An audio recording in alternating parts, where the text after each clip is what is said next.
What's going on, Player Profiler Nation? Welcome to the latest episode of the Futurecast. I'm your host, Matty Kiwoom, and I am joined by my man, the OG, Mr. Theo Gremminger. What's going on, Theo? I'm so stoked, Matty. We've got a loaded show tonight. Me and you have been trying to get a show on the docket, like try to record. We're both recording so many other shows, but we're back here. We got to get a Futurecast in. We are 23 days away from the NFL draft. I'm so ready for it to start, and I'm so excited for tonight. John Laub has been with us now. It's like John's fourth time on Futurecast. Oh, yeah. He's crushed it. But we've both recorded with Memphis Young of the Dynasty Warzone multiple times on multiple podcasts, but Memphis is yet to appear on a Futurecast. So we have some like player profiler royalty in the house. John Laub, Memphis Young, Matty Kiwoom, and myself. We're ready to rock. We're going to do a 3-round Dynasty rookie draft. We're going to do a Superflex tight end premium PPR rookie mock draft. But before we get started, welcome to you both. John, what do you have cooking coming out the next week or so? I'm putting together my last player profiler article on draft prospects. It's the top 6 sleepers who I think you should try to acquire after the 3rd round of your dynasty draft is over. So I'm going deep here because the one thing I think we should have all learned from last year's draft, if you had drafted Quentin Johnson in the 1st round, you might have saved your draft by taking Tank Dell or Puka Nacua in rounds 4 or 5. So I've learned that in dynasty drafts, especially when you have 5 rounds, every pick is valuable. And how you think about that pick, are you looking for upside? Are you looking for positional value? Are you looking just for overall value and depth? So I'm trying to give you 6 players that you should target in those rounds that will help you on your dynasty teams. Give the Futurecast listeners a little taste, John. Give them one. Give them one. Okay, I think one of the top players that is being overlooked is Malik Washington. I've said it on previous shows today. My model loves him. I've studied him more and more on film. I think he's an immediate contributor in the slot. He could be, his ceiling is 100, 110 targets a year. I don't know if his touchdown equity will ever be double digits. I doubt it. But if I could get a 75 catch season for 900 yards and 5 or 6 touchdowns in a flex, that's a valuable piece to have. I'm looking to see where Malik Washington falls. I love him. A lot of really smart people on Malik Washington. John's articles are appointment reads for anybody who plays Dynasty. Those you can find them all at Player Profiler right now. Memphis Young, first time on Futurecast. You and Jerry Sinclair are dropping fire every single week in the Dynasty War Zone. What is your April looking like, Memphis? Well, I've got the co-host of this show. We're returning the favor. I got Matty Kiwoom coming up on the 14th. Got Nino Brown coming up on the 21st. This is guest season. We're talking rookies. We've covered the free agents. We've covered free agents and their impact on this rookie class right now. It's just full speed ahead until we get to Detroit. I'll be there with you guys. I'll be on one of the desks. You never know where I'll pop up or who I'll pop up with. But yeah, like right now, this offseason, you and I have talked about doing a new show or two. Want to get past rookie season because it deserves 100% of our focus and time, because a good rookie draft can make or break a dynasty roster. But we'll have some cool new stuff for you here at Player Profiler via me, I guess, soon. But that's what we've been up to, man. And Matty Kiwoom, not we'll save Matty for last year, but Matty, you've been dropping fire with your NFL draft coverage on playerprofiler.com. I believe you're through volume 3 now. Why don't you let everybody know about the work you're putting in with these NFL mock drafts?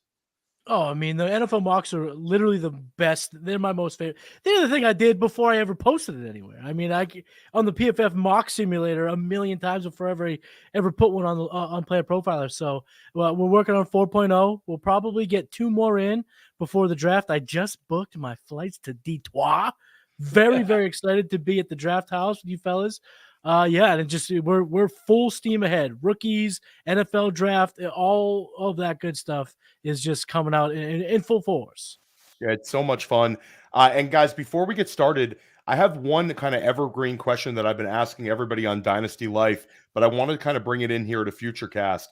We'll start with Memphis Young on this one. If you could know the final stats of any single player in this 2024 rookie class for this season, who would it be? 100% Drake May. And I'm a Drake May fan, but I'm also a realist, and I understand the range of outcomes could be everything from Josh Allen to Sam Darnold or Mitch Trubisky. I know how good the good can be. I know how bad the bad could be. And I would love to know, hey, could he put up a 4,000-yard season like he did as a sophomore at North Carolina? So for me, it's my guy, Drake May. I love it. Drake May is definitely an interesting one because, him as quarterback 3, if he goes off the board at quarterback 3 in the NFL draft, it becomes quarterback 3 in our Dynasty rookie drafts. He could end up being an exceptional value. So he could be the guy that kind of breaks the class. John, who's your guy this year who'd you love to know the stats for? I'm very interested in Troy Franklin of the Oregon Ducks. I know his value is all over the place. People have a wide perspectives on his outcome. I really like the tape. My model likes him. I do think he might be a little landing spot dependent, but what I'm most interested in is he has that chance to go late in the first round. And if he ends up with a playoff team with a solid quarterback, that could be really, really good. He might end up in one of the better spots. I'm a big Franklin guy. I would die to know if he could get 900 yards receiving as a rookie. Buffalo, Kansas City, you still see him in that mix. That's he's still that whoever lands in that like sweet spot at the end of the first round, it's just going to be a rocket ship before our rookie drafts. Matty Kiwoom, who's the guy that you're dying to know the final stats for? Mine's Georgia Bulldog tight end Brock Bowers for a lot of the similar reasons that Memphis brought up about Drake May. If I could know right now that he's worth the investment at the top of my rookie draft, it would make life, well, maybe too easy, guys. It might be too easy, but that's the quintessential question for me. Is he a top 3 tight end in Dynasty, or is he top 7, top 8? And we've seen a unicorn fail in Kyle Pitts, but now we've seen a first-year breakout in Sam Laporta. So if I could know now, oh my God, I would love it. I like that one a lot. I mean, I think he's gonna crush. I talk with Memphis, makes fun of me for this. But I love me some Brock Bowers, guys. I love me some Brock Bowers. But for me, guys, the interesting player for me is a guy that I think is going to be a first-round pick in the NFL draft, and I think he'll be a first-round pick in our rookie drafts. But I think it's Xavier Worthy because we really want somebody to establish themselves as kind of the 109 in Superflex, whether it's like a Brian Thomas, a Worthy, maybe the running back 1 in the class. But I think that Worthy, certain NFL teams are going to look at him and say, this can be Jalen Waddle 2.0. We saw Jalen Waddle be targeted 140 times as a rookie. Does somebody draft Xavier Worthy and say, I'm going to target the guy 125 times his rookie season? I think there's kind of a wider range of outcomes in his immediate usage.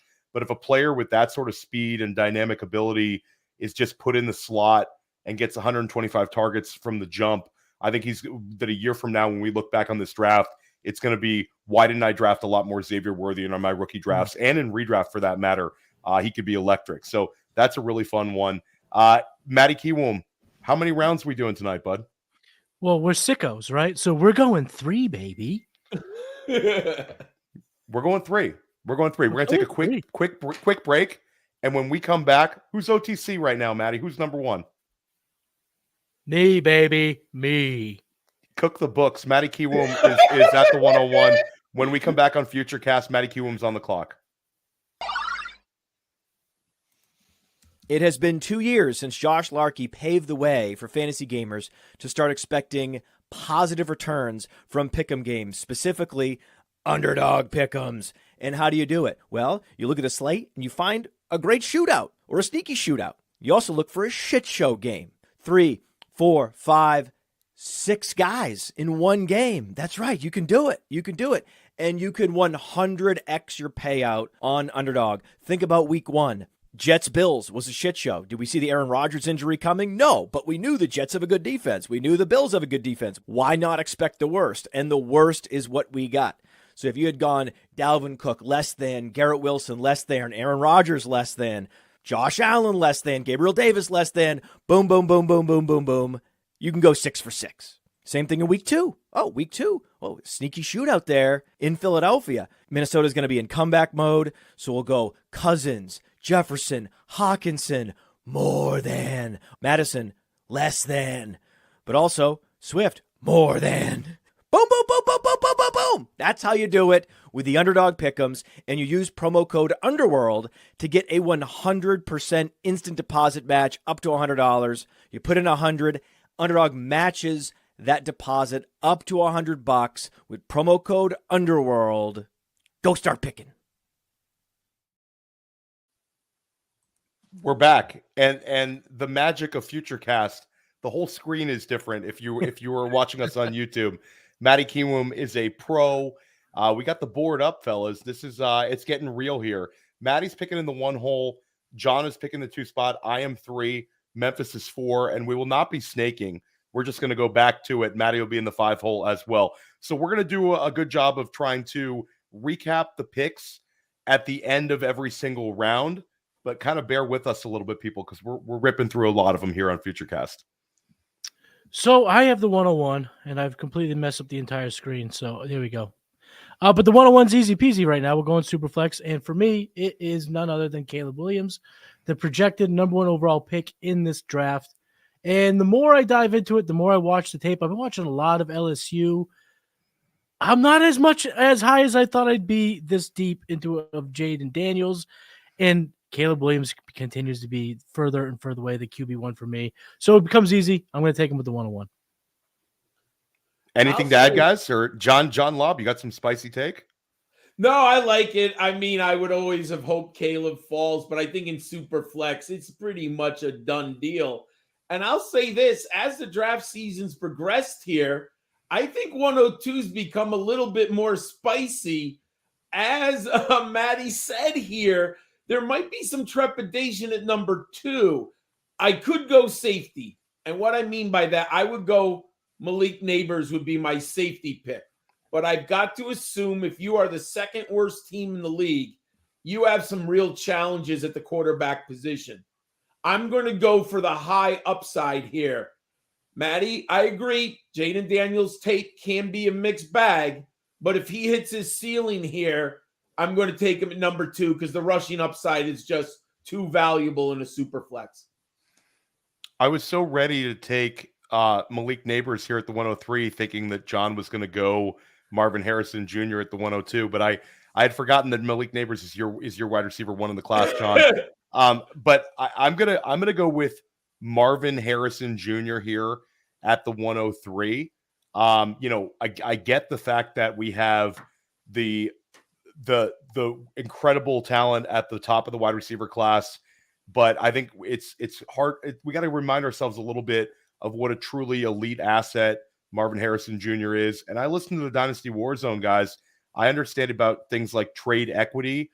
Marvin Harrison Jr. is coming in as valuable as we've seen a rookie wide receiver ever in Dynasty. So he's a lot more valuable, I think, than simply just taking a quarterback here.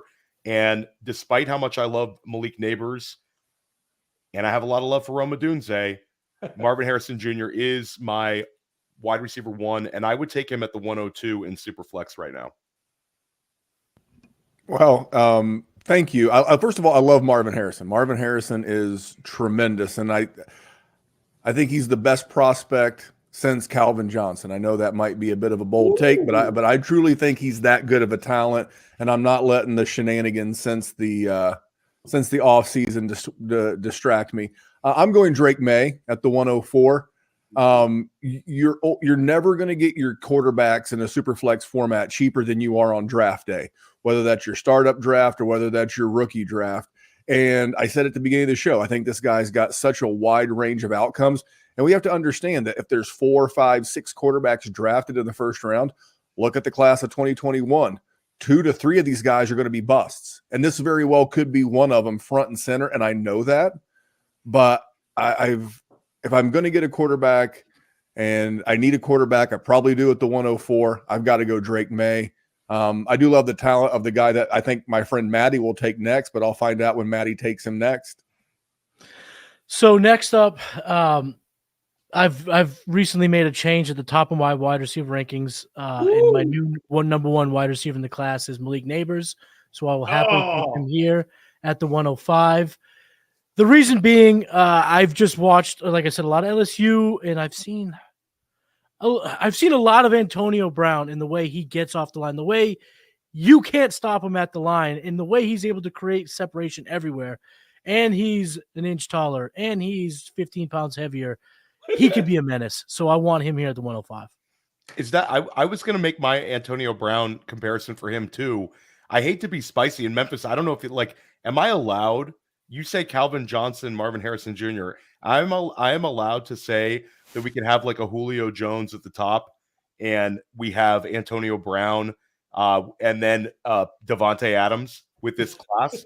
Well, someone posted on Twitter the other day. It was, in the class Julio Jones went in. AJ Green was in that class too. Yes. Mm-hmm. So both of these guys can be super. And if you were to poll every NFL team or see their draft board, you would have a third that would have Malik Neighbors as the best wide receiver in the class. You'd have a third that said Marvin Harrison Jr. was, and you'd probably have another third, maybe a quarter, that said Rome Odunze. That's how tightly bunched these three guys are. So no, I just, that's me personally. Like I see Marvin Harrison and I see that level of special. Yeah, I love it. John, back to you at the 106. I just want to refer Matty. Welcome to the Neighbors number one team. Yes. Glad to have you on it. So Yes. I do appreciate that. But I've heard people say Odell Beckham. I think he's more Antonio Brown than Odell Beckham. And Me maybe too. we're just, maybe this is just a razor thin difference.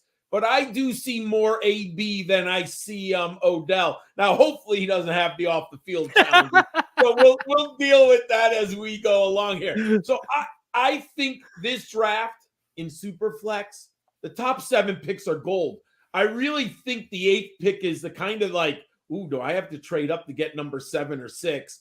But I'm going to go Rome Odunze here because I think he's Larry Fitzgerald and AJ Green. I mean, I just think Memphis said it. We could have 3 great receivers. You mentioned the Julio Jones, AJ Green. I think we're going to have 3 great receivers here. So I'm going to take Rome Odunze here for the ceiling. And I do view the 107 as sort of a big luxury because I'm either going to get Rome Odunze or I'm going to get Brock Bowers, or I could take JJ McCarthy, who I think when we get past the NFL draft, if JJ McCarthy lands well, especially like Minnesota, Memphis, you've talked about how good a landing spot that is. Like, I think there's going to be certain leagues where, like John, you say the 107. I think the 108 is going to be super valuable when we do this right after the NFL draft. But 107 for me, all day long, it's Brock Bowers. I think Brock Bowers is a truly elite and special talent at the tight end position. I think he's a top 3 tight end in Dynasty right now without even knowing his team. We're talking about a guy who had dominant seasons in the SEC, surrounded by NFL talent, and he is still the focal point of the Georgia offense. Talking about a guy who had 13 touchdowns as a freshman in the SEC. I think he is a transformative player for your Dynasty roster, a set it and forget it tight end who's going to put up big time production. I love getting Brock Bowers at the 107. And I knew you were going to do that, so I was already preparing myself. There is a huge tier break here, and 108 is a mystery. Now, you mentioned earlier Xavier Worthy, potentially we need a 109. That's where Jerry took him in our mock draft this past Sunday. I am going to go JJ McCarthy here because I do think he's going to go to a good team. I think he's either going to go to Denver or he's going to go to Minnesota. And if you get Kevin O'Connell or Sean Payton designing an offense, plus I think both those teams will not be afraid to let Sam Darnold or Jarrett Stidham start the season. They're not going to rush him in. I just don't know how much I love a guy that I hear comped a lot to Alex Smith, who's never thrown for 3,000, who's never thrown for 3,000 yards in a college season, has never attempted more than 325 passes in a college season. I mean, we knocked Drake May, but Drake May's had a 500-plus attempt season and a 400-plus attempt season. I do like the fact that he's coming from a pro-style offense. I think he'll need to be I think Minnesota's perfect for him and Denver's second.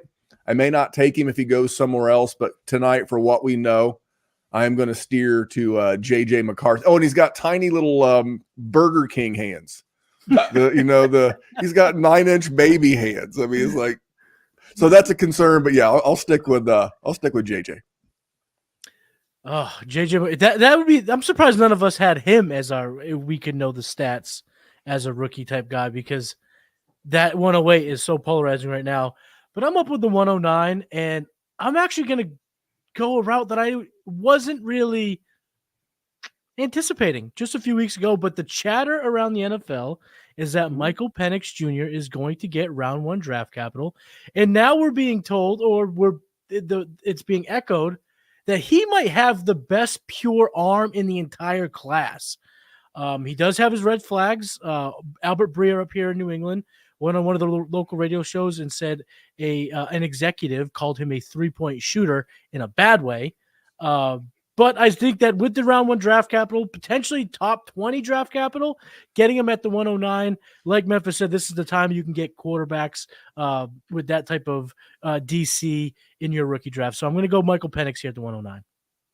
And this is a Futurecast peak value for Michael Penix, Matty. Every time we've done this process, right? He hasn't slid into this sort of round 1, but I think Las Vegas at 13, that sort of range. We were talking in the pre-show about Penix a little bit.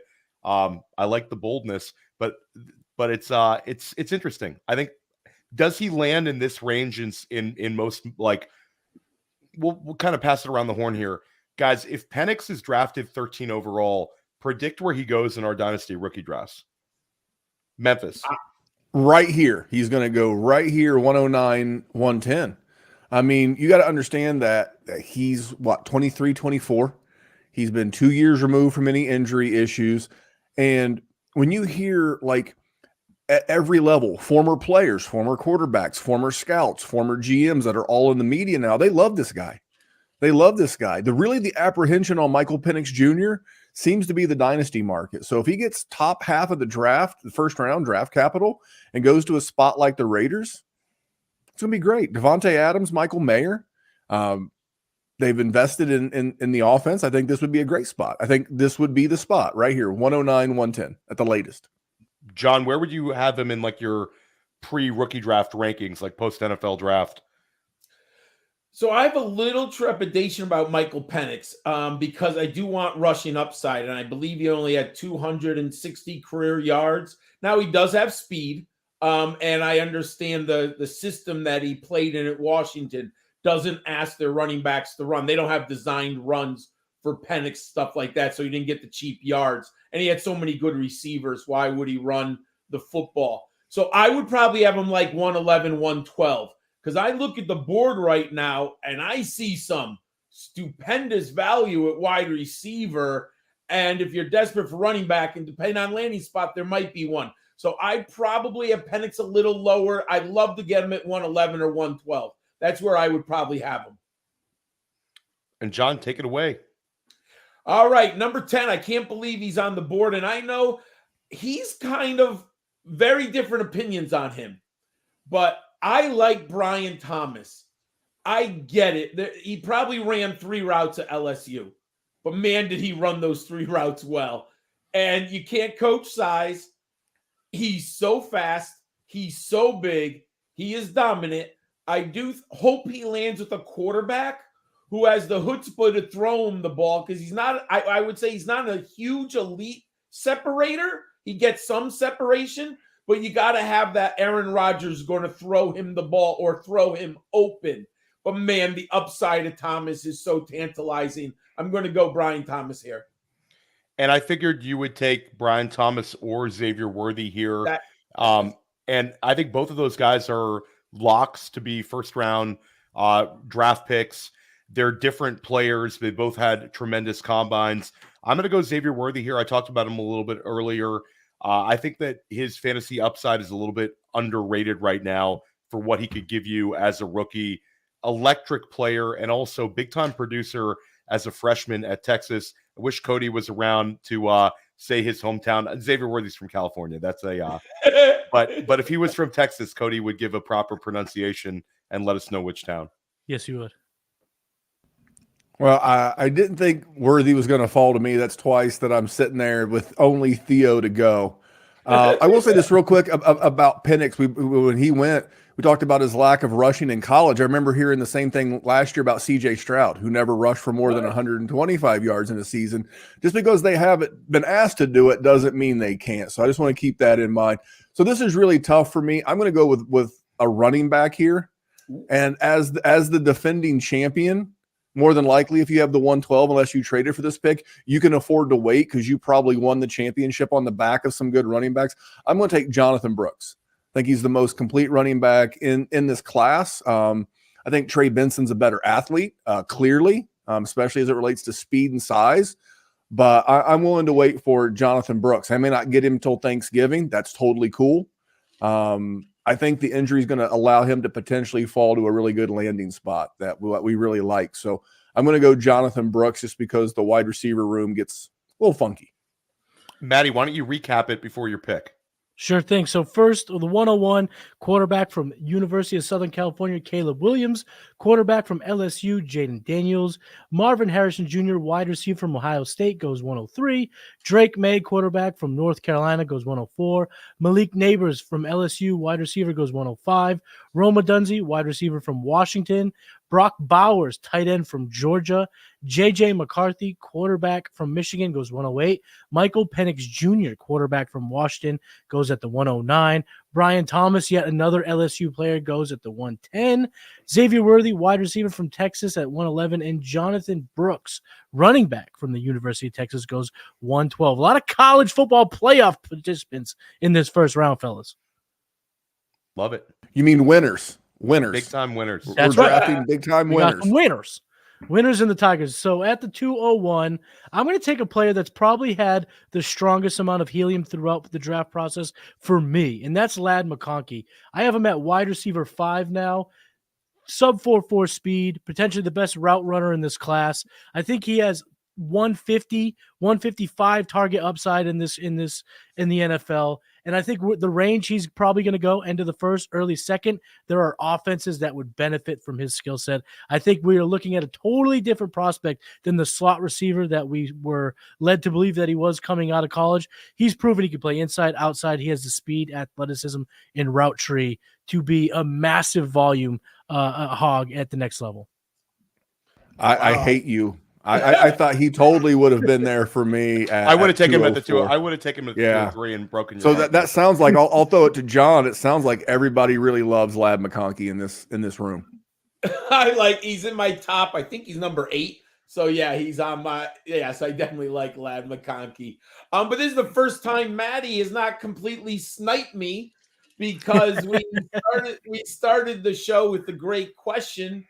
If we knew someone's stats, and I've been getting this man in the second round, and when I plant a flag and I believe in my analysis, I'm going to stick with it until I have some reason otherwise. I like Troy Franklin here. I think it's a beautiful spot for the upside. I think landing spot is going to matter. I'm hoping he gets with a good quarterback. So I'm going to take Troy Franklin at the top of round 2 all day long. And I love the conviction and I love the pick. And you brought up the landing spots, John. If he goes to Kansas City or Buffalo at the end of the first round, he's going to shoot up like a rocket ship there. Laub McConkey, for that matter, could land with one of those two teams too. So, guys, at the 203 here, I'm going to take Trey Benson. Trey Benson is my current RB1 in this class. He has been injured just like Jonathan Brooks, but his injuries were way back in the day. And coming out and running that 4.39 40, having that speed score, talking about the 4.39, 4.38, 40 range, you're talking about what Breece Hall did.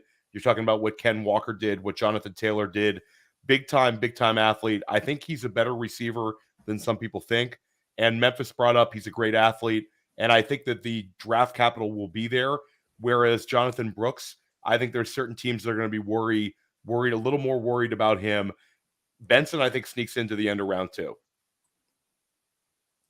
Yeah, that would have been my pick here, but I think this is a good value given that this is super flex and where this guy could go in the NFL draft. Hmm. And I'm going to take Bo Nix because scarcity drives demand. And there's a lot of teams that need a quarterback, including Denver. And whoever doesn't get J.J. McCarthy could very well make a move for Bo Nix. And if there was ever a quarterback that fits a Sean Payton or, a West Coast offense, it's Bo Nix. People say that he doesn't have the strongest arm. I remember a guy named Drew Brees didn't have the strongest arm. He went in the second round of the NFL draft and it didn't do anything bad for him. With the way the game's played, as talented as the wide receivers are, you can have a quarterback back there who's just a distributor, gets the ball out, doesn't make mistakes. Could he be Brock Purdy, maybe a little Brock Purdy-esque? Sure, he could in the right offense. And again, it's super flex. You got to get your quarterbacks because if you hit on Bo Nix here, man, you've really given your team some flexibility in a super flex draft. We talk about Michael Penix sneaking in the top 20. If he does, I think Penix is now very much in play for the second half of the first round because runs create scarcity, create teams getting desperate. And I think we can see that very much in play. So that's good value there for you, Memphis, for sure. At the 205, I see one of my favorite players on the board, but I'm going to pivot to someone I have higher on my board. Adonai Mitchell, wide receiver from Texas. Fast, doesn't have the complete route tree, but he's a talented catcher of the football and will be a weapon on the team that he goes to immediately. I am feeling very good here because running backs have fallen, and I expect this to happen. And I feel the best running back on the board is available to me here. I like the depth at the wide receiver, and there's no tight end I'm taking here. Even though it's a tight end premium, I don't like any of those tight ends right here. So I'm going to go with Blake Corum here. I really think he's a 3-down back. I think his ceiling is limited, but I think he has a very high floor. And in Dynasty, I'm looking at 2 years, maybe 3. If I get 2 solid years out of Blake Corum, I think he can start from day one. I like him here in the middle of the second round. Hey, John, can I ask you a question real quick? Yeah. This goes for anybody as well. How high do you think he could go in this format if he gets drafted to the Chargers? Obviously, that's what I would have thought. Like he would probably easily go where Worthy or Brooks went in this mock draft. But I just think with the connection to Harbaugh and the need for running back on that team, given the style that we think they'll play, I'm just curious because I mean that's obviously the dream landing spot for him. So I was just curious what you thought. And Dallas too. Yeah, Dallas too. Dallas would be the other one. Dallas and the Chargers, those are like the game changers for our rookie drafts. Because if one of the running backs we like guys, I'm OTC here and I'm going to take him, so it's not table talk. Jalen Wright gets selected by the Dallas Cowboys in the second round. People are going to lose their minds. If Jonathan Brooks gets drafted by the Dallas Cowboys in the second round, people are going to lose their minds. And I'll throw this one out there to you, Memphis. Carolina is another spot where I share your view on Chuba Hubbard being a really, really good value, Memphis. But they've already had Jonathan Brooks in for a top 30 visit. Chuba Hubbard's value for our dynasty teams would be about as long as Jonathan Brooks takes to get back on the football field if they end up pulling the trigger at Jonathan Brooks with one of those early second round picks. So there's a couple of landing spots that I think are sneaky. I also think Cleveland, guys. Cleveland's one that I've circled because I think that there's a kind of a belief that Nick Chubb will be back. I don't know, guys. Nick Chubb got surgery really late. I don't know what week he's going to be back this year. If Cleveland makes a move at the running back position, I think that's a really, really solid landing spot as well. But Jalen Wright, I think, 210 pounds, ran for 1,000 yards. Big shout out to Matty Kiwoom and John Laub, who've been on Jalen Wright for about 3 months now. But Jalen Wright keeps creeping up in my rankings. Very different than Devon Achane. He's much heavier, but in terms of an SEC back with elite speed, with that really, really, really fast 10-yard split, like lightning out of the bottle in the first 10 yards of the 40-yard dash, I think getting Jalen Wright out in space, I think he's got big time fantasy potential in the right system. Yeah, you sniped me again. That was where because when Matty took Mitchell, I was like, okay, cool. 3 picks between now and my pick, and I'd really like to get Corum or Jalen Wright, and of course they went back to back. Like there's some guys here that I really don't like. Like this would be a spot that I would be looking to trade out of. But like what I know right now, I would take Braylon Allen. He's big. We don't know how fast he is. He plays fairly fast for a guy on film because we don't know because he didn't run. I heard a rumor that he didn't run because teams know how fast he is and he was told not to. Ooh. That was some of the scuttlebutt that I heard. They're like, just don't even worry about it. It will only, hurt you. Draft capital and landing spot will matter a lot for him. And this could be a guy that could wreck somebody's dynasty value. And then Theo, real quick on Chuba, let me give a little shout out to the Futurecast listeners. If you currently roster Chuba and you are in a rebuild, now is a great time to sell him because by the time he's never going to be worth more value. You're seeing some buzz from him in the dynasty industry. But if you're a contender, just hold him because he's going to be able to help, get you to where you're going. So Chuba is a very roster dependent piece right now in dynasty. The oldest player ever discussed on Futurecast, Chuba Hubbard. Well, depends on when we discussed him. Well, I know we discussed Julio Jones earlier in the show, but I completely agree with you. Chuba's one of those guys where if he survives the NFL draft, shoots way up in terms of like best ball and redraft ADP. He's going to be really fun. Dave Canales last year with Rashad White, he gets his running back some touches. No doubt about that. Yeah, and he said so that at the combine that he is going to be running the football a lot when needed. So yeah, that would be a good landing spot for one of these rookies. I actually have a few wide receivers that are higher ranked than this player, but it's a tier break for me. So I'm gonna select Will Shipley here. Will Shipley to me is a running back that's kind of taken the Bucky Irving kind of slot. What we were hoping Bucky Irving would be throughout the process. Will Shipley's been that guy. He ran a fast 40.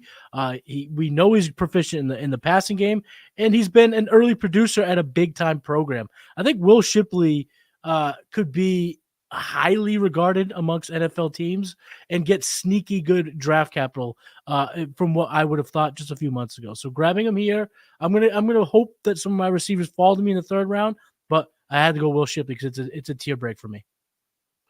Matty, Will Shipley's getting some discussion finally. I remember when Theo and the three of us did the first Futurecast, Theo had mentioned no one's discussing Will Shipley. That's right. And basically, Theo, I got him in the third round. Yeah.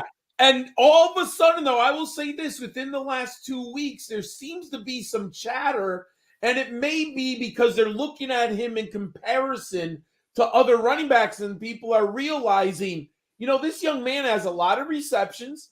He's done tremendously well. Early breakout. Yes, he might not be the greatest tackle or runner between the guards, but he can do it. So I think he's moving up. I like that pick, Matty. He's a very solid back who people aren't talking about. And I'll say this. I think the NFL might like Will Shipley more right now than the Dynasty community does. I agree. So I find that's an interesting pick right there. Now I'm going to go with my board. And some value has slipped down to me, and it's Javon Baker, UCF. I know there's a lot of wide opinions on him. I think he's just an X monster. I think you can put him out there on the X. He can beat you outside the hash marks. He's got size. He's got speed. I've heard some rumors about off the field, locker room, I try to take that with a grain of salt. I'm not in the locker room. He doesn't seem, it's just a little chirping. Hey, if he goes on, round 3, I'm super excited. He might be early day 3, but I think he's going to go in the third round. In my analysis, he's a second round value, but I think he'll go in the third round of the NFL draft. Yeah, there's a lot of buzz for Javon Baker right now. But God, this 211, I have so many options here, guys. There's value. There's a couple of wide receivers that I think should have been selected already. I'm going to go Keon Coleman because I think Keon Coleman here at the 211, I understand this is Matty's brought up the fact that he has separation issues. This is a guy who could potentially bust. I think this is a guy that's going to be drafted inside the top 45 picks in the NFL draft. We're talking about a big, strong, young wide receiver who can play on the outside. I think he's got potential to put up a high amount of touchdown receptions at some point in his career. And we're talking about a player that outscored Jaden Reed when they were together at Michigan State. So we're not talking about a guy who is and at the end of the day, Keon Coleman, his first year at Florida State, he's surrounded by NFL talent and he's still putting up stats. I'm not even allowed to say he was a former basketball player at Michigan State anymore. People hate when you mention that, but it's true. He's that level of athlete. And to get him at the 211, I mean, when we started this process, I was taking him at like the 111. So right here, I feel like I'm not going to get hurt. If a guy fails out at the end of the second round, it's not the same as my first round. Theo, there's something I've been thinking a lot about with Keon Coleman. With the NFL changes on kickoff returns, I think Keon Coleman is going to go pretty early because you can play him on kick and punt returns from day one. And that means he's going to be in uniform. And we know if you get these rookies, you hate when that rookie doesn't get on the field in uniform. But if he's on the field and there's always injuries, right? We know there's injuries. That gives him opportunity. So I think special teams wise is going to push him up some NFL draft boards. Because I was looking at some kick return teams. They're in bad shape right now because everyone blew it off with those old rules, right? Mm-hmm. Why invest in a kick returner when you have one kick return a game? Now there's some teams with no one on the roster who can return kicks. So there's going to be some teams who are looking at guys like Keon Coleman. Love it. Memphis, you're up. Finish up. Oh, it's back to me. John just broke a tie between two guys for me. Oh, no. I was already leaning Ricky Pearsall at the 212, but then when he brought up the new punt return, and his punt return numbers were career high in 2023.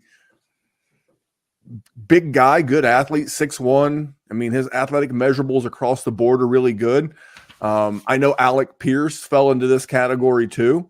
So I'm not going crazy, but I think with the ability to get him helping with kickoff returns, given the new format, I tell you, I'm really going to take that nugget from John. That might be my biggest takeaway so far is how does the new kickoff return going to impact where these guys are drafted and what their plans are for them? Because punt returners historically, Tyreek Hill's returned punts, Steve Smith Jr. returned punts, Antonio Brown returned punts. Yeah. Guys that have that punt return in their bag, you gotta add that in. So that layer of context from John made me go Ricky Pearsall. Nice pick. I like Ricky Pearsall a lot. Matty, do you want to give us a second round recap? So at the 201, wide receiver from Georgia, Ladd McConkey. 202, wide receiver from Oregon, Troy Franklin. Trey Benson, running back from FSU. Bo Nix, quarterback from Oregon. Adonai Mitchell, wide receiver from Texas. Blake Corum, running back from Michigan, goes 206. Jalen Wright, running back from Tennessee, goes 207. Braylon Allen, 208, running back from Wisconsin. Will Shipley, running back from Clemson. A little bit of a running back run there, boys. I like to see it.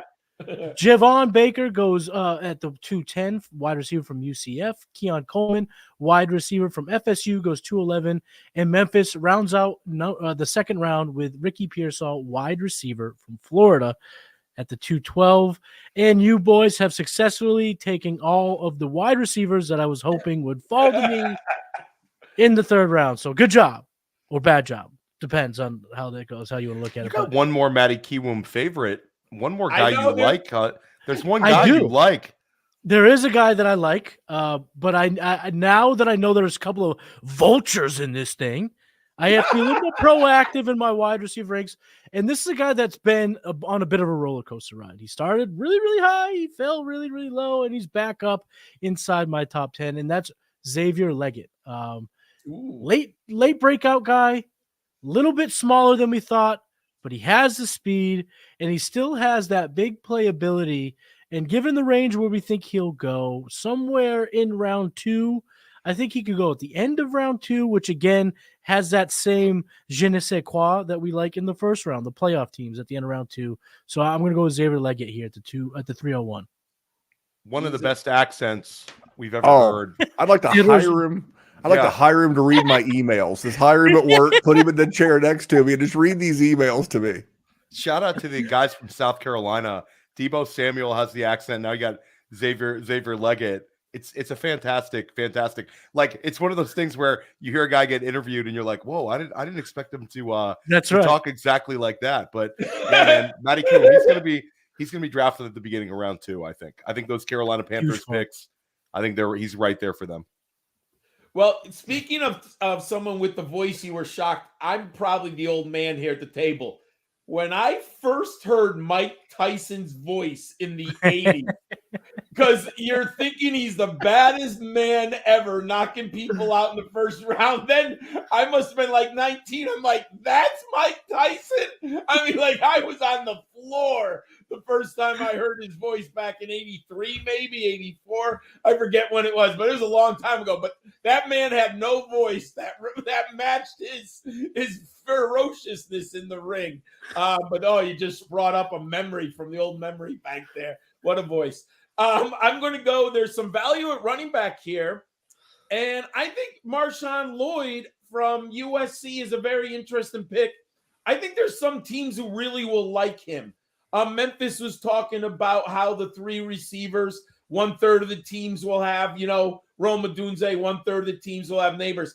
I think there's going to be about 15% of every running back. There'll be 15% of the teams who have X running back at the top of their boards. And I think there'll be teams that like Marshawn Lloyd a lot at the top of their board. So I'll take him here in the 3rd round. I almost took him over Keon Coleman.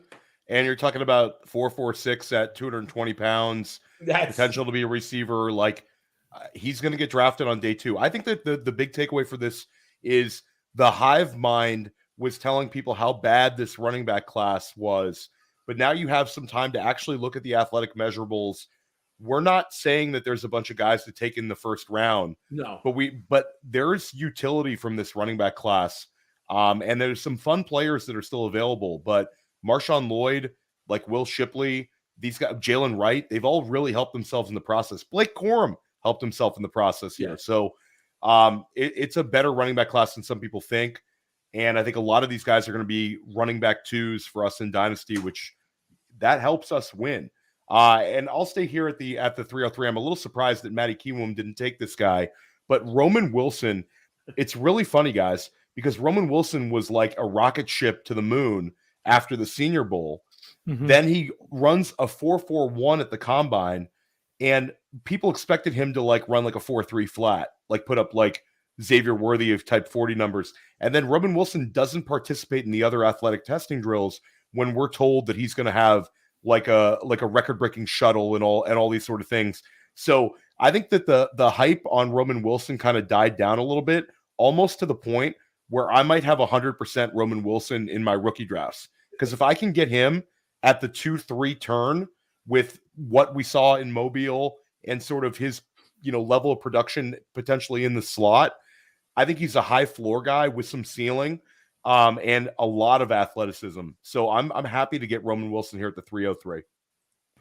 Well, he was on my board as well. But this is a point, and it feels like every class has that guy who went to the Senior Bowl who gets day 2 NFL draft capital and ends up being really good for fantasy. Whether it was, I think the godfather of this actually is Cooper Kupp. Then you had Terry McLaurin. And I don't know that this guy can be that good, but I really like Malachi Corley. No measurables, nothing crazy, but a guy that you can get in the 3rd round. Draft capital will tell a lot of the tale. Where he lands will tell a lot of the tale. But just a guy that, because again, he has no measurables, but when you watch him on tape, and you've got to take that with a grain of salt because he played at Western Kentucky. But that being said, he's a very fascinating prospect, and we're in the 3rd round. This is where you chase upside and don't go for safe picks. At least that's how I'm looking. I love Danny Kelly had he said it differently, but it came down to like really big, much bigger Wan'Dale Robinson. So you can get like some of those things with Malachi Corley. But I think like NFL teams are going to look at him and try to get him the ball right around the line of scrimmage. John, I know you've had some issues with his ADOT being very, very low in the process, but hell of an athlete and a ton of production. Really, really interesting prospect. That's a really good pick there. It shows the depth of this class, guys. Xavier Legette, Marshawn Lloyd, Roman Wilson, Malachi Corley. These early third-round picks are really, really valuable to us right now. And I'm up here with the 305, and I'm actually going to practice what Memphis was just preaching, to go on a limb, take a guy, take a risk, take someone with what you believe is upside. This is definitely going to be probably my most fragile pick. But there were a number of guys, only a few guys actually, that were asked by NFL franchises to work out at a position other than what they were listed. Malachi Corley was asked to take running back drills, which means people believe that he could do some of the Deebo Samuels-esque things, which is great. And another player that was asked to do different drills that is not in his position was Dylan Laub from New Hampshire. Dylan Laub was asked to take wide receiver drills because down at the Senior Bowl, he proved that he's athletic. He was clocked over 20 miles an hour in multiple practices. And Jim Nagy believed that he was the best wide receiver in Mobile amongst everyone, including the wide receivers.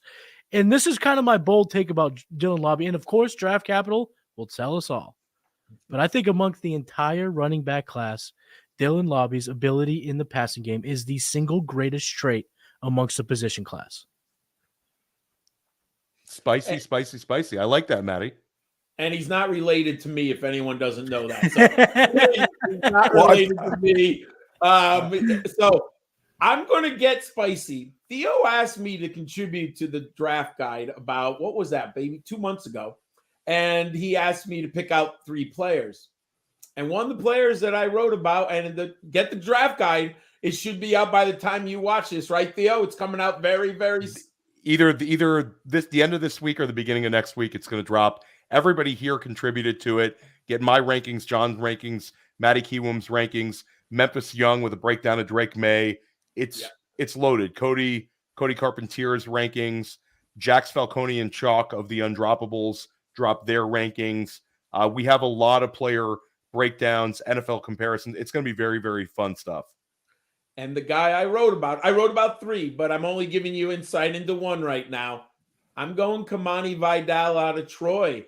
He's getting more and more press. I hear even Mel Kiper mentioned him, and I was blown away by it. So that means that, because we know Mel Kiper's talking to scouts and he's got front office and whatever I've been watching Mel Kiper for 35 years now. He definitely has sources. I like Kamani Vidal's tape, and his athleticism is there, and people have taken notice. Read about him in our draft guide. I'm taking Kamani Vidal here. John Laub has been watching Mel Kiper since he was 3 years old. Confirmed. Guys, I was actually surprised. You threw a curveball here, John, because I thought you were going to go with a different position. We are in a tight end premium draft here, and there's 2 tight ends that I like a lot in this range if they're there. I think in a general tight end premium format, they'll both potentially be off the board. But I will go Jatavian Sanders here at the 307. There's another tight end I could have taken ahead of him that I know John's into. But Jatavian Sanders has been a little bit beat up in the process. Runs a 4.69 40, which I think was a little bit disappointing. But we've still seen a ton of tight ends kind of come into the league in that 4.7 range, low 4.7s, and be very, very effective. Jatavian Sanders broke out early at Texas, broke the Texas record for tight end receptions in his career there, broke the Texas freshman record for tight end receptions, played with a lot of NFL players. This is I think a Futurecast low for Jatavian Sanders. I think there's a lot of people kind of backing off of him a little bit, but I think getting him in the 3rd round, tight end premium, I think he's absolutely a starting tight end in the NFL and one with a little bit of fantasy potential. Not bad. I was thinking Sanders, but when you do a lot of dynasty, like nobody's perfect at everything, and you have to have a good tribe of people around you, a team of people that you believe in. And one of the guys who does content for us on the Dynasty Warzone Network is a guy named Dallas Hyder.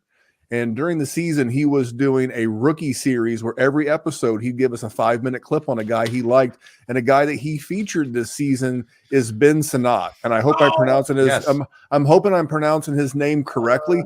He is not fast, but man, is his burst score and his agility and catch radius on Player Profiler.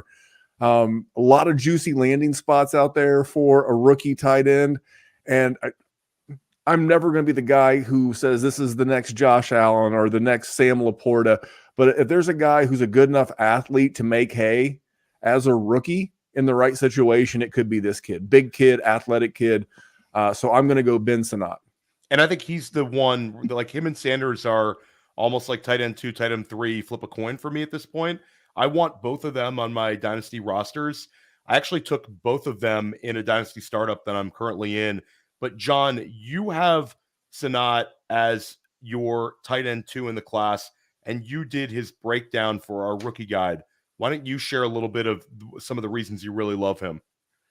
I think he's a really, really good football player. And when I saw the results at the combine on the athleticism, because the eyeball test, when you watch film, you always have to, it can be, you think someone's faster than they are. So when I got those scores at the combine, and I went back to see the tape again, and he played for the Kansas Jayhawks. He can attack you vertically. He is big. He's tough. He's going to give you a nice, target in the middle of the defense. You can put him in motion. I think he can play a little H-back for you. In the modern NFL, when you want to play, a lot of teams like that 12 personnel, 1 running back and 2 tight ends. Sanat is the perfect guy in that personnel, especially if you have a blocking tight end with him, right? You want in my book, from what I would, if I'm running a 12 personnel, I want the big dominant blocking tight end, but then I want the athletic pass catching tight end, right? That gives you a lot of options in the passing and the running game. Sanat is that guy. I think he's going to go sneaky second round. I have him ranked number 2 ahead of Sanders. That's how much I like his athleticism. Yeah, I like Ben Sanat a ton. John, you're gonna get the Kansas State people really angry if we don't clarify that he is a Kansas State Wildcat, not a Kansas Jayhawk. Shout out to all our friends listening in Manhattan, Kansas. All right, so here I am. My last pick of the night. Okay. There's a couple tight ends that I do like, but I believe that I have them as 4th rounders in rookie drafts. Jaheim Bell or Cade Stover. So I'm not going to go with the tight end now that Sinnott and Sanders are off the board. One player presents a whole lot of value to me, so I'm going to go ahead and take him here at the 309. That's wide receiver from USC, Brendan Rice. Brendan Rice has the size. Brendan Rice with 4.5 speed. It was actually quite shocking at the combine. And a little bit of bro science. You know how I love my bro science. As teams are doing their research on Caleb, as teams are watching the quarterback from USC, what you can't help but notice is the playmaking ability of Brendan Rice.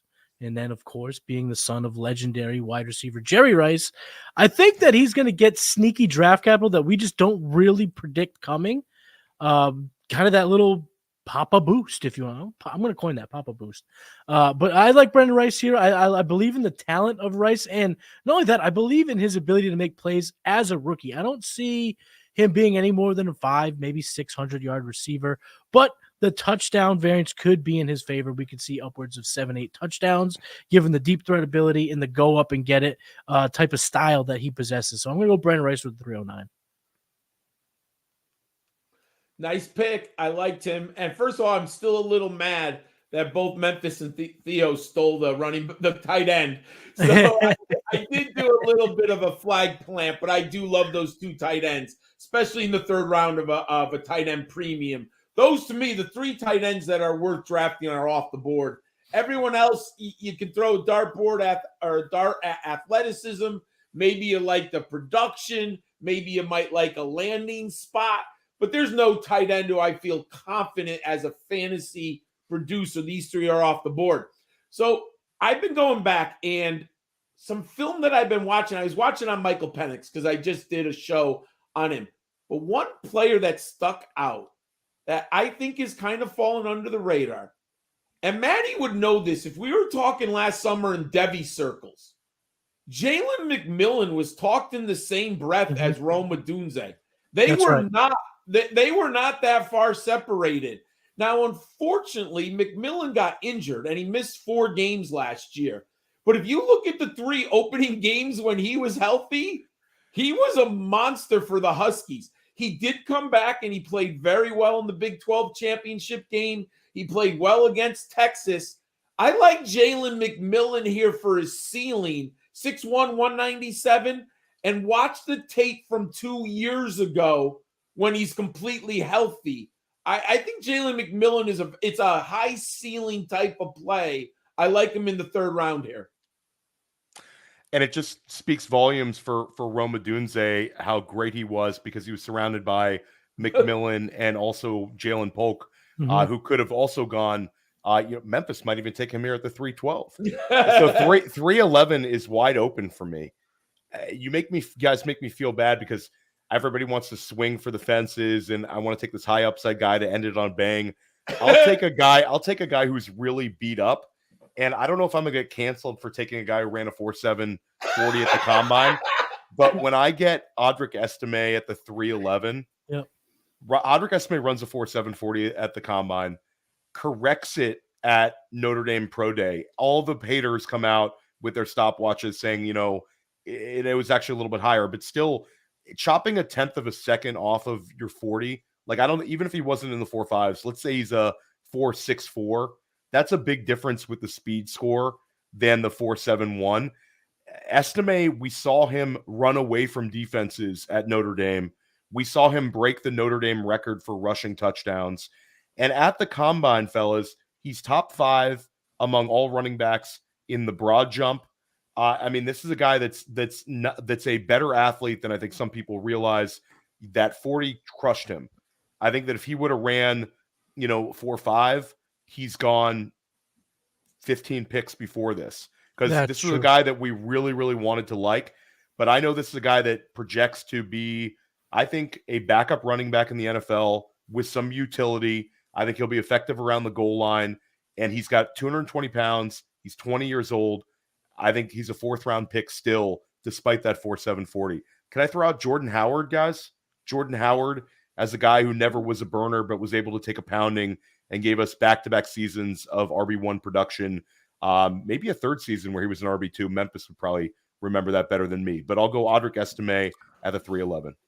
Jordan Howard's one good year bought him a lot of runway in both Dynasty. Two, Memphis. Didn't he have 2 years? 2 years. We had one really good year. All right, I get around this thing out, and I'm not going to take him, but I'm going to bring up the name Spencer Rattler. If he gets day 2 draft capital, now would be a good time, especially like if he lands like, and that wouldn't be crazy, but Dallas could draft him as like, hey, we don't have a contract with Dak, or a team where he may have to sit for a year or 2, but we know he has talent. But I'm going to go with Bucky Irving as an homage to my guest, Nino Brown. I mean, what's wrong with 53 catches in his most recent year of college? Don't we want running backs who catch the football? He could be the perfect complement to a Javonte Williams in Denver or a spot like that. And we've seen plenty of guys who have the pass catching role in a split backfield who has like RB2 flex appeal on a weekly basis. And I have always been draft a running back and trade for wide receiver kind of dynasty GM. So I'm just going to steer into the running back position and take Bucky Irving. Irving and Estime, guys, when we first got this started here on Futurecast, going way, way earlier, the slow 40 guys, the end of the first round, but solidarity, Memphis. We both took the guys who ran poorly at the combine that we liked a lot more a couple months ago, but Bucky Irving, catches the football. I will give us the final 3rd round breakdown here. Matty, you changed it up, so now you got to. Okay, there we go. I just real quick. I don't mean to put this. I just want to double check. So this is back in January. Estime at the 208, Bucky at the 209. How have things changed? Hashtag value town. That's right. That's right. Did we overthink the process, guys, or do we? The athletic testing matters, but once in a while you see these guys fall through. Memphis, another running back who caught a lot of passes in college, ran poorly at the combine. Kyron Williams did pretty well this past year for a fantasy team. So, we've seen a couple of these slower backs hit. They hit less often, But I think at the end of the day, Bucky Irving could be one of these guys that's on your bench that's talented enough as a receiver that maybe you get a couple of startable weeks in some of these deeper dynasty formats. So interesting player. I'll recap the third round. Memphis, go ahead. Just real quick, don't discount guys who are football players because they're bad athletes. Is this guy a football player? I was told Cooper Kupp wasn't a good athlete. I've been told many a guy is not a good athlete. Athletic measurables are very helpful. They're very predictive in how these guys' career may go. But sometimes a guy's just a good football player, and I love dynasty rosters full of football players. Except at the tight end position, guys. If he's a bad athlete at the tight end position, just nuke him. Wait a second. They also have to go to the Rams, right? We're talking about Cooper Kupp, Puka Nacua, Kyron Williams. Yeah. So it's Rams or bust. Minnesota Vikings may want a word. That's right. Okay, there you go. Guys, let's break down the third round. Matty Kiwoom takes Xavier Legette. John takes Marshawn Lloyd. I take Roman Wilson. Memphis takes Malachi Corley. Matty takes Dylan Laub. John takes Kamani Vidal. I took Jatavian Sanders at the 307. Memphis goes back-to-back tight ends, takes Ben Sinnott from Kansas State. Matty takes Brendan Rice, wide receiver out of USC. John takes another Pac-12 wide receiver, now Big Ten wide receiver, Jalen McMillan. I took Audric Estime out of Notre Dame running back, and Memphis takes Bucky Irving. 36 picks, guys, and we got this done in an hour and 5 minutes. We killed it. This was so much fun.